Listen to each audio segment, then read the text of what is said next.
Welcome to the Business of Race podcast, where we examine how race and racism impact business and what corporations and organizations can do to effectively address these issues while creating a space that's more optimal for all of their employees to work. My name is Regina Newkirk-Rucci. I'm the Director of Equity for 90 Forward and the host for this program. Today in the conference room, I am joined by the illustrious Tina Wirth, who is a nonprofit consultant here in Jacksonville. She's also had extensive experience with chambers of commerce, 15 years actually working in the Jacksonville and Charleston chambers. So quite a wealth of business knowledge there. And I'm also joined by Dr. Kimberly Allen, who is the CEO of 90 Forward, a racial equity and justice nonprofit here in Jacksonville. Welcome to the conference room, ladies. Thank you. It's great to be here. Right. So let's get down to business. Right. Today's agenda item is, what does it mean to bring your whole self to work? This is a buzz topic. We're hearing it a lot. And a lot of corporations have been struggling with this idea of what it actually means and what they should be doing. Right? And so I think that this gets tied with belonging, but let's also break down what those things are, because when we're in the diversity, equity, inclusion, belonging space, I think words can get interchanged, but they don't actually mean the same thing. Right? So I think a lot of people initially started with diversity. And when I think of diversity, I think of numbers, right? How many women do you have? How many African American employees do you have? How many Asian American employees do you have? How many LGBTQ plus employees do you have? How many employees do you have over 65? But it is purely numbers and percentages when you think about diversity. But I don't know that it necessarily has an impact on an organization. Well, I view diversity the same way. It really is a numbers game. And it's been interesting for me to watch companies begin to evolve their language about equity versus equality. Remember, I mean, that's been an evolution, and then certainly inclusion. And I personally am a big fan of the B showing up in terms of belonging. But I share the same definition. Diversity is just a numbers game. Right. And I think that's important. Like, we have to start there. You have to have a diverse staff in order to get to the E, the I, and the B, but it really is just the numbers. But what about equity? Because you said equity versus equality. Well, how do you see those differences? Yeah, that was a learning for me that I had to absorb, and that I was using the term equality. But that implies that everybody gets the same step up. And I think for employees who may feel marginalized in the community and in their workplaces, I think equity is what's really needed, which means that there may be different levels of support depending upon the employee's group affiliation. Yeah, and I think I personally evolved a little even on the equality versus equity conversation. You know, if we're thinking about women in pay, right, we want women to make the same amount as men doing the same job with the same title and level of experience. But it might take equity for us to get there, right? So to get women and catch women up to where men are being paid in their fields, it's going to take equity. You might have to give them 50 cents more on the dollar versus men where you might not have to make any adjustments at all. Or where you've done, if we talk about intersection of identity, right? If we're talking about Black women, if they need 75 cent on the dollar increase versus a 25 cent on the dollar of a white woman. And so I think equity is how we get to the goal, of equality. But I think equality is big picture utopia goals. But it certainly takes equity to get there. Well, and I think that's also an issue of focusing on the goal, right? If the goal is to see the board, some students may need glasses. Some may not. Some may need glasses and contacts, right? Depending on what your vision is. But the focus is everybody gets to see the board. So if the focus is that everyone gets paid at this level, as opposed to what we're doing to increase pay, right? That really is going to bring you about to equity as opposed to equality. All right. So I think a lot happens with inclusion and belonging. And I think those two get interchanged a lot. And that's really where we're going to spend the bulk of this time today. So when you all think about inclusion and belonging, how do you all define those two? Well, for me, inclusion is where diversity meets thought, where folks who might look different, have different backgrounds and experiences, have the opportunity to participate in whatever is happening. I hear folks use the prom metaphor, where you're invited to the dance, everybody's invited to the dance, but inclusion is making sure that everybody has an opportunity to get to the dance floor and they feel like they can all dance together, right? And so it's more than just the numbers part that diversity represents. It's really how are we taking their ability to think and apply it in a way that that introduces some innovation, some creativity that we might not have thought of before. One of I'm in the process now of reading Brene Brown's Atlas of the Heart, and in inclusion, that can look like one of two things. It can look like fitting in, or it can look like belonging. And for me, it was really powerful to understand the difference between the two is when you belong for who you are. When you're included, you might just be fitting in, which means you belong for the person the group expects you to be. And so that's why I think inclusion is important. But then that belonging piece is if you haven't created a space of psychological safety for your employees of color, then they may be included in the room, but not feel comfortable to speak up and not feel as though their interests are being taken into consideration. So Might be tokenism, right? Absolutely. Because I think it's important for us as we talk about this to talk about it in terms of what's happening with employers and then what's happening with employees, because that's different as we talk about bringing your whole self to work, right? So let's start with employers. So I'm an employer. I want to create an environment where people are bringing their whole selves to work, because I've seen this. I'm reading all of my DEI books. They're telling me it's really important. What does that look like? Well, actually, before we get there, why should I do that? What's the benefit of people bringing their whole selves to work as opposed to just show up and do the job that I hired you to do? You get the best outcome when people can contribute in ways that feel authentic to them. It affects your bottom line. People are happy to show up. People are loyal when they feel like they can show up. They will help you create and recraft and recreate products to appeal to audiences that you might have missed just because you're not necessarily as in touch as you might think. And so it really has the ability to keep your corporation fresh and appealing and exciting, and really attracting just new innovation and school of thought. Yeah, it's interesting.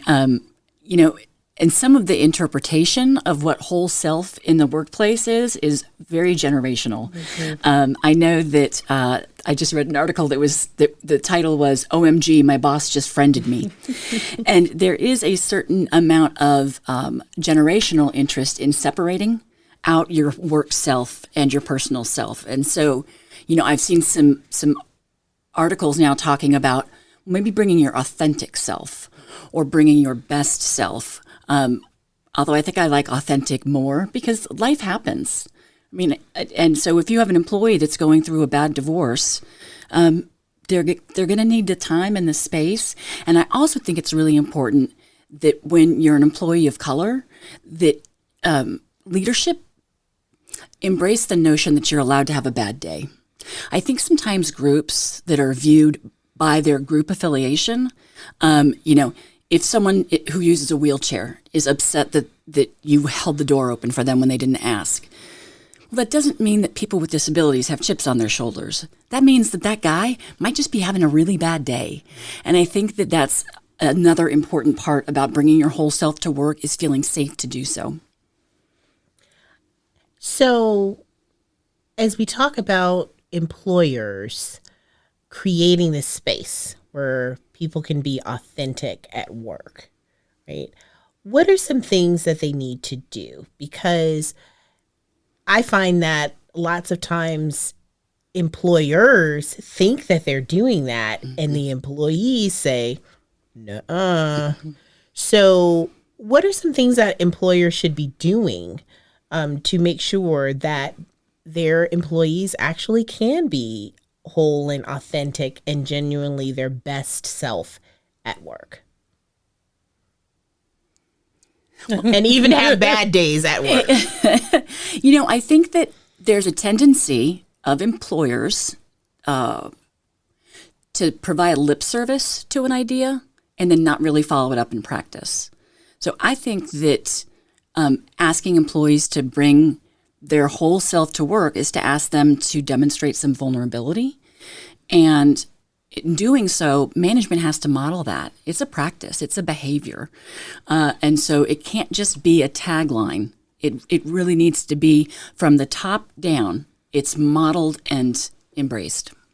Yeah, you took the words right out of my mouth, Tina. That was exactly what I was thinking. Like you have to be vulnerable if you want folks to be vulnerable. You have to be authentic if you want folks to be authentic. And so employees know very well when it's just a tagline or when it's really genuine that I can show up or that I can, be a mess sometimes because life happens, right? I think workspaces are microcosms of the real world, and it's impossible a lot of times to separate the outside world as an outside of work from what happens in the workplace. And so providing spaces for people to be human and showing that management, to your point, is also human, right? I had to take some extra days of bereavement or, I'm dealing with life right now. And so I just need a little bit of grace, and then extending that grace in return to your employees, I think goes a long way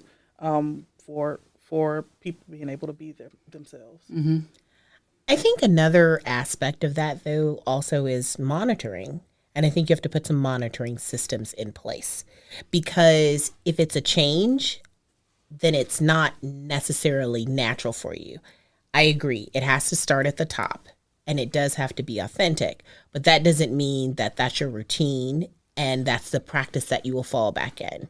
So if you have the common practice of women being talked over in meetings, every time that happens, somebody's looking for it. And then a ding, ding, ding, if it's a bell, if there's an alert system for that. Or Great idea. as opposed to, we're going to have an idea session as opposed to people talking, everybody writes their ideas down and posts them on the wall. So introverts have an opportunity to be included as well as extroverts. And it's not everybody jumping on to the vice president's idea because, hey, he's going to be trying to give me a promotion, in 6 months. So there may be some things that you need to do differently, but a monitoring system, which also means that you're going to have to start with some really good data.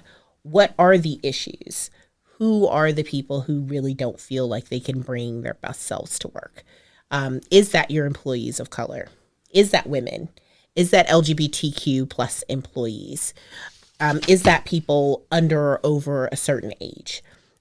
Really understanding those categories and groupings that you have, and then getting information from them in a way that they're going to tell you honestly and not worry about whether or not it'll come back on them in their jobs. I think that's going to be important too. Mm-hmm. Absolutely. Yeah, I think surveys and tools where information is blindly gathered, aggregized, those types of things are important and should be ongoing. That should absolutely be a KPI. What percentage of our employees feel included, and what percentage of our employees have elevated themselves into feeling that they belong there. And I think that would be a very interesting metric, in addition to the metrics of diversity that we talked about, but I think that'd be an important measure. Yeah. All right, so now I'm going to switch lanes a little bit. And I'm going to do that. We switch over to the employees. I'm actually going to talk about Slack because I've had a couple of friends of mine who have been in environments where there have been a lot younger employees. And Slack is one of those online programs where you can it's the water cooler, the digital water cooler, right? And you can have conversations. And so people who are a little older, okay, is this a business thing? Is this a personal thing? Why are you talking about what happened with your dog? And then there's 30 minutes of dog conversation. We're at work. And then you're also telling me in the middle of that there's an important memo that has to go out, And so as people, employees, as we talk about wanting to bring our whole selves to work, what does that mean from an employee standpoint? Does this mean that you can sort of just do and be whomever you want to be able to talk about, whatever? What should that mean for employees if your employer has created this space? This is not the come completely as you are, like don't show up naked, right? Put on some clothes. There are some, I think, just human decency, respect sorts of things that we always have to be mindful of, in particular in our workspaces. But the idea that I can come and express myself and not be stereotyped or not be typecast or not have my ideas or my feelings or my, what have you, working against me later on, I think is the true intent of bringing your authentic self to work. Showing up late is not authentic self to work, right? That is a character flaw that you need to work on, being punctual, waking up earlier, right? Like there are expectations that you show up to work on time, ready to do the things that are expected of you in your job description. But, in these spaces, there's always, appropriateness. There's always making sure that folks have the ability to participate or not if that's their choice, but also making sure that we don't leave out people, right? You mentioned the age difference. And as a millennial, one of the things I try to do in particular with my parents is try to show them also how to use the technology so that they can engage with it too. They didn't grow up in the era. For the most part, they don't have an interest. But for little things like FaceTime, how can I help set them up so that they don't miss out on this social exchange? And I think that goes two ways, right? If some colleagues are playing golf, but the younger employees are not, golf literate or what have you, or know that that's the thing, making sure that there's communication bidirectionally where folks feel like they can participate if they want to, and just creating environments where if there's learning that needs to happen, it can happen in a bidirectional, multi-directional way. Yeah, and the other thing too, from the employee perspective is, an employer is there to do a job, right? To sell a product, to provide a service. And so there are limitations in what employees can get tangled up into. And I know that some of the larger corporations have really struggled around issues of choice, the Supreme Court decision that came out, how those Slack channels are being used, and how it's creating some tension in the workplace. But also recognizing that your employer, now this is not true across the board. So I do want to say that a lot of frontline workers who predominantly tend to be workers of color do not have as much free agency in where and how they work. So I want to acknowledge that.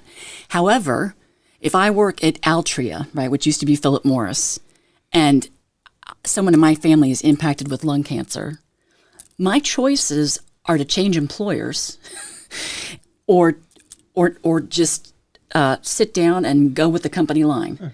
I've had some situations at the chamber where I didn't necessarily agree with the direction of an initiative, but my continuing to work there is a tacit agreement that I will stand down on those particular issues. So I think that part is important too. And I think that sometimes younger workers may not necessarily understand that distinction because they've been in an environment where work and house and home life bleed over. It's Generation X has not. I'm like, what are you doing texting me at 10 o'clock at night? I don't do work texts at 10. And so, so I think that part is, there's a generational difference for sure. And I think that's important to acknowledge because that's the other thing in an employer, in a corporation, you're likely to have multi-generations.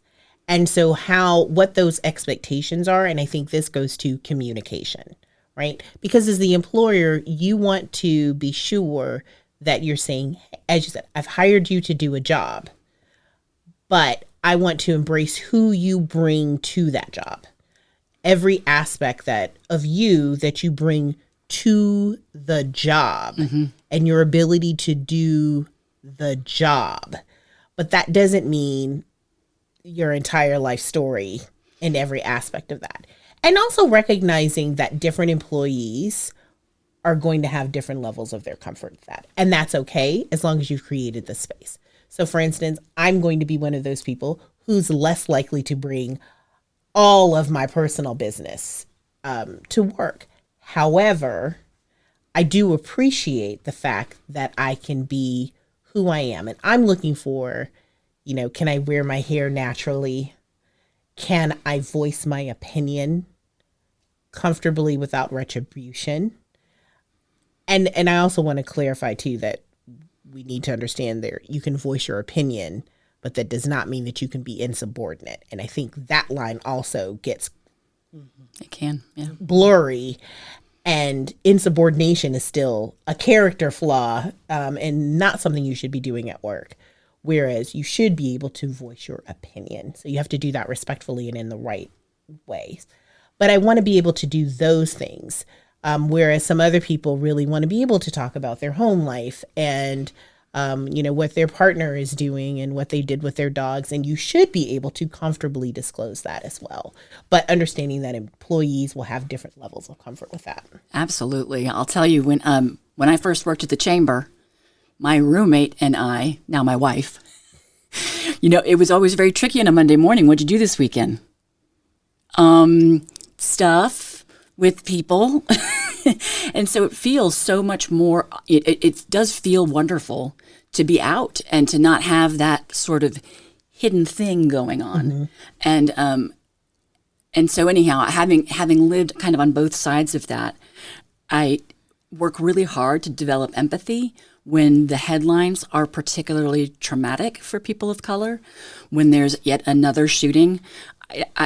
I try to walk very sensitively because I think that the pain is so great, and I'm working with people who are dealing with great levels of pain that I need to be sure to do my part to ensure their safety and well-being.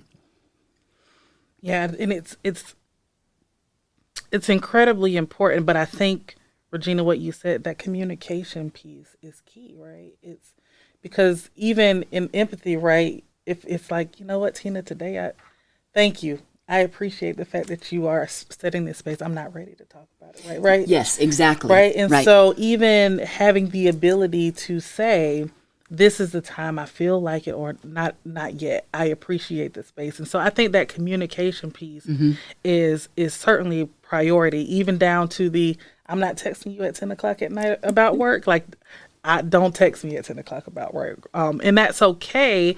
And I think we can have that, kind of exchange, that kind of respect, mutual respect for each other, because that's what it is at the end of the day.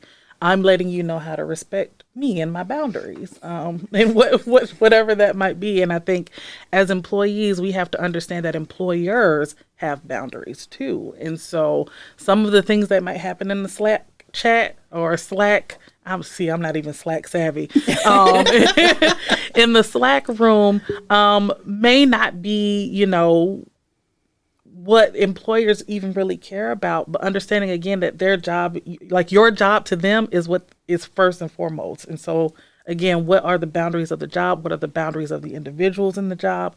What are the boundaries of this communication channel? And then how can we work and be respectful of each other? Yeah. All right, so let's get down to the bottom line. Okay. For our employers, we're actually going to do a double today. For employers, what would be your key takeaway? And then for employees, what would be your key takeaway from today's discussion? For employers, don't say it if you're not going to do it. It's okay. Just don't say that belonging matters and then not follow that up.